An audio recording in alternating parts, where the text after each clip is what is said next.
Hey everyone, and welcome back to our channel, Travels and Tranquility. I'm Lauren. I'm Devin.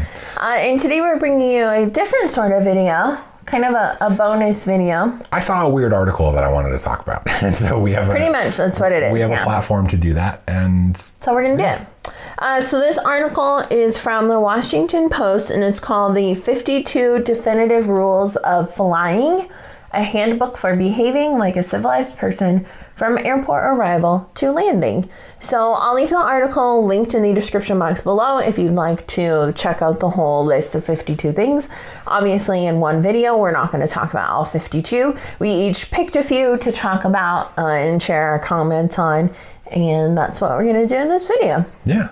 Cool. All right, go ahead, Devin. What's your first one? This first one, it was one of the top. It was higher up on the list, and it shocked me that another human would do this to their traveling companions. I think it shocked him more. My response to her response was insane. But okay. This point was the reason why I wanted to talk about this article, and it was abandon your partners if they don't have TSA pre-check.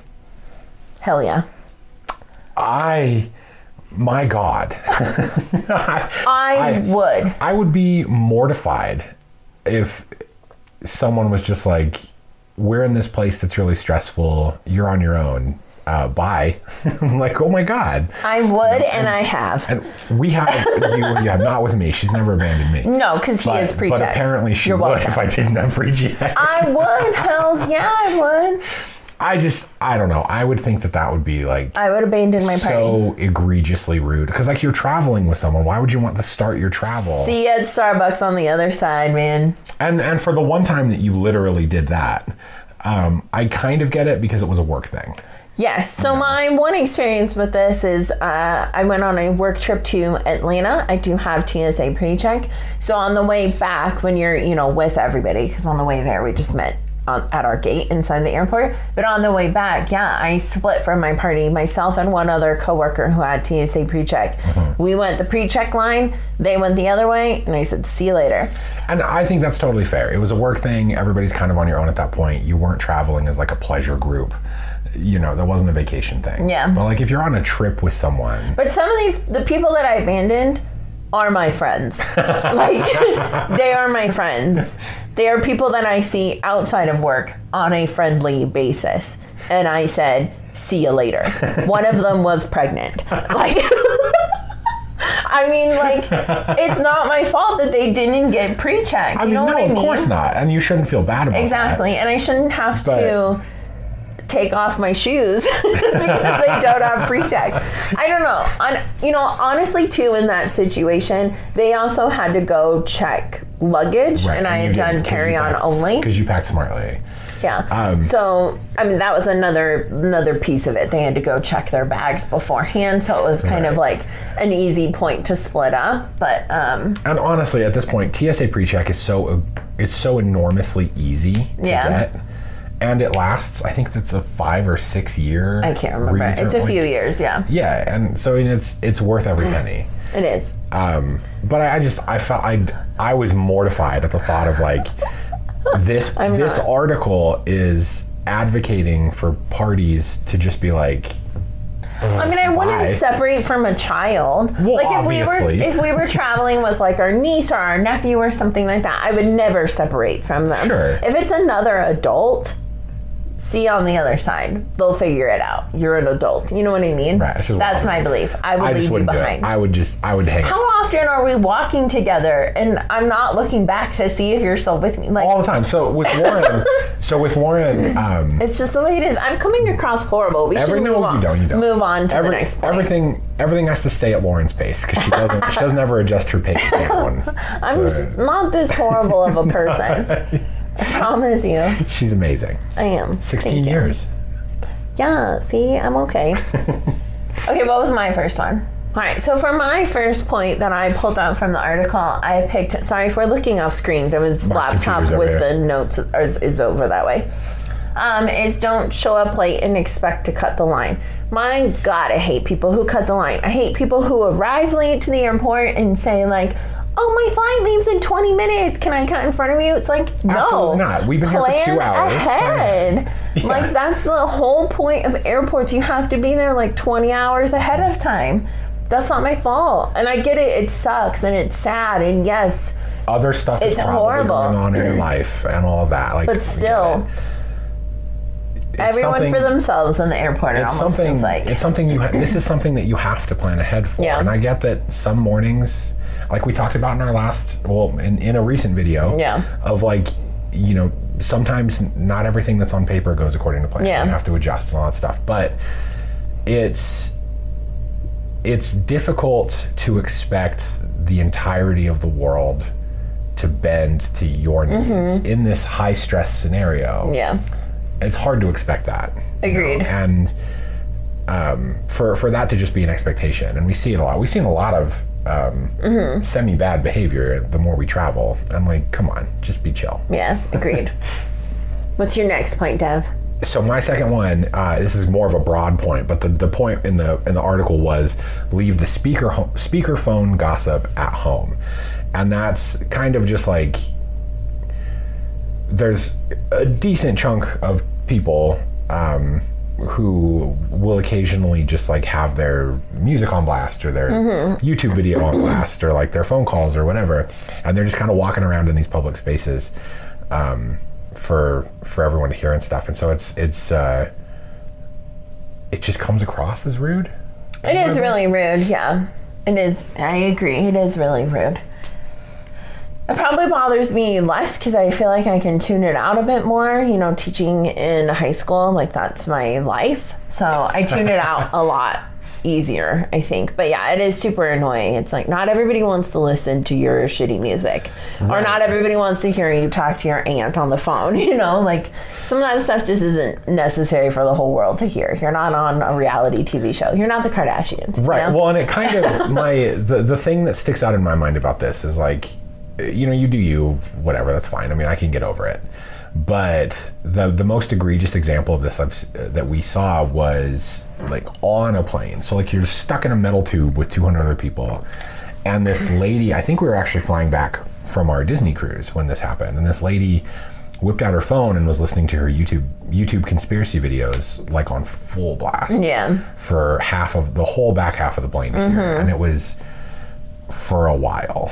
Yeah. You know, it's long. Like, don't do that. Please don't do that. No, it was a bummer. My next point is a pretty simple one. Bring your own water bottle. We talked about this in our carry-on essentials video. It's just a good rule of thumb. Bring your own reusable water bottle. Oh, I think I even have it from... Boom. Bring your own reusable water bottle. You know, when it's empty, you can take it through security and then refill it once you get on the other side. Saves you money, keeps you hydrated, makes you less dependent on just having to bother the flight attendants all the time to get more water. It's a good rule of thumb. Right. My next one's really simple. And it's don't expect people to just switch seats with you. And it goes back to the whole pre-planning thing. Yeah, I mean, it would suck to be separated from your party and all that stuff on a flight. But the people who are in their seats are in their seats likely because they picked those seats. Yeah.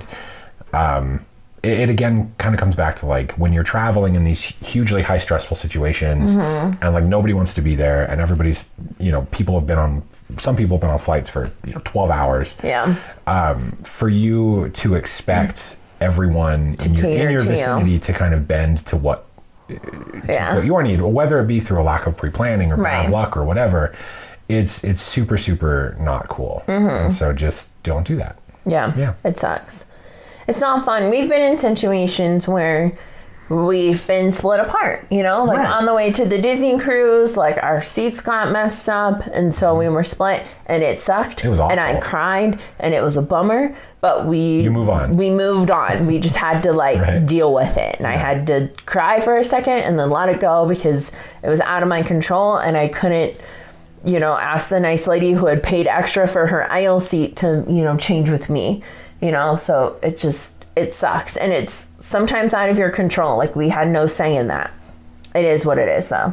Right. And it wouldn't have been like, it just wouldn't make sense for, even though that thing happened that we couldn't control, for us to expect somebody else to inconvenience themselves because it happened to us. Like, what? Yeah, it wasn't their fault. Shit just happens, and you got to kind of go with it. Yeah, which sucks. agreed. It does suck. But like in that situation, it goes just back to like what I was saying. Just be cool. Like, it's fine. And it's a bummer that we live in a capitalist society where you have to pay for the convenience of sitting next to people that you want to sit next to, or to upgrade your seat, or to be, you know, closer to the front of the plane so you can make that shorter connection. But or that we have to live within these ridiculous airplane systems that sometimes fail, and even after you've picked seats, they're like, their system just doesn't care. You know? And it just is what it is, and we just kind of have to deal with it and move on because it's just travel. Right.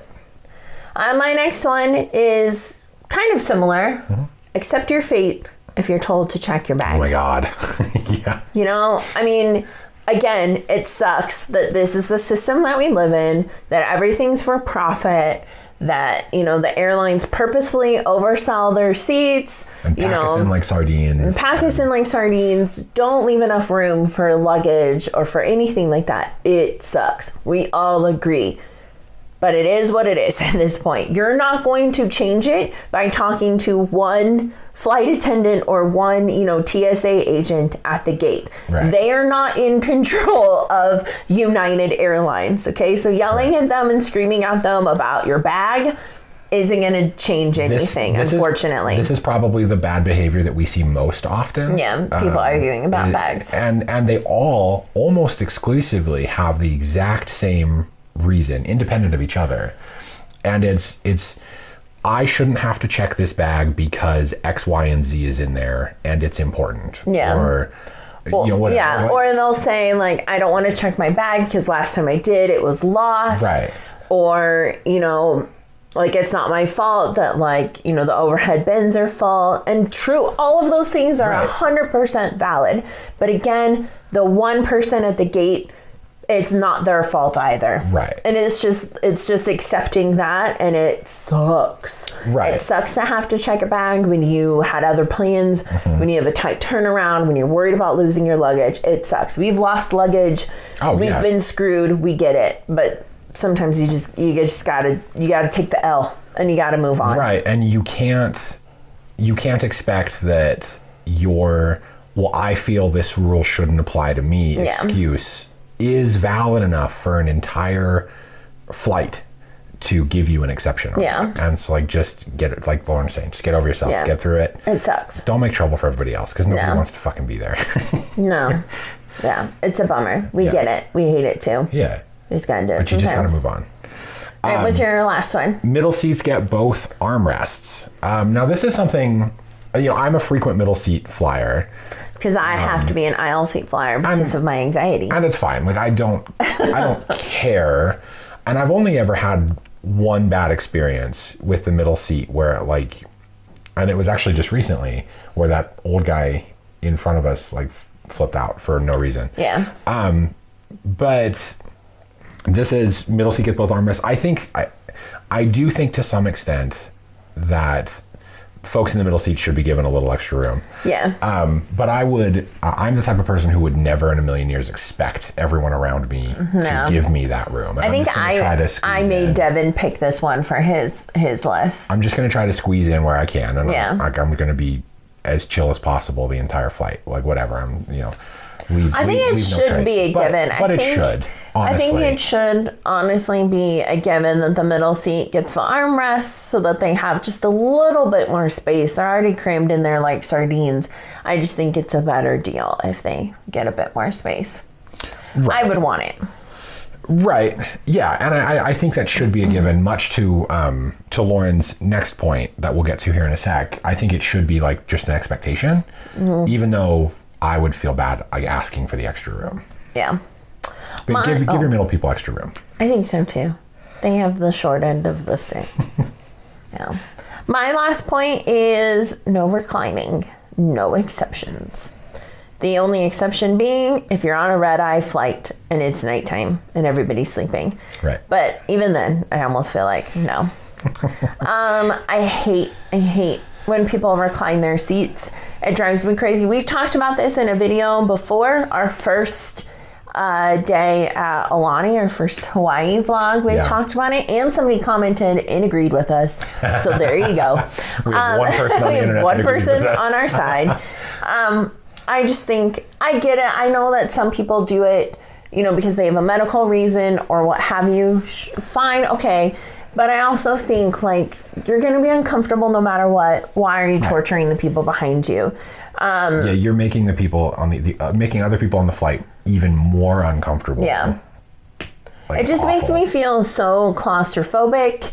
It's difficult because then they're in charge of now your tray table, because then your tray table shifts. It could spill your stuff. Right.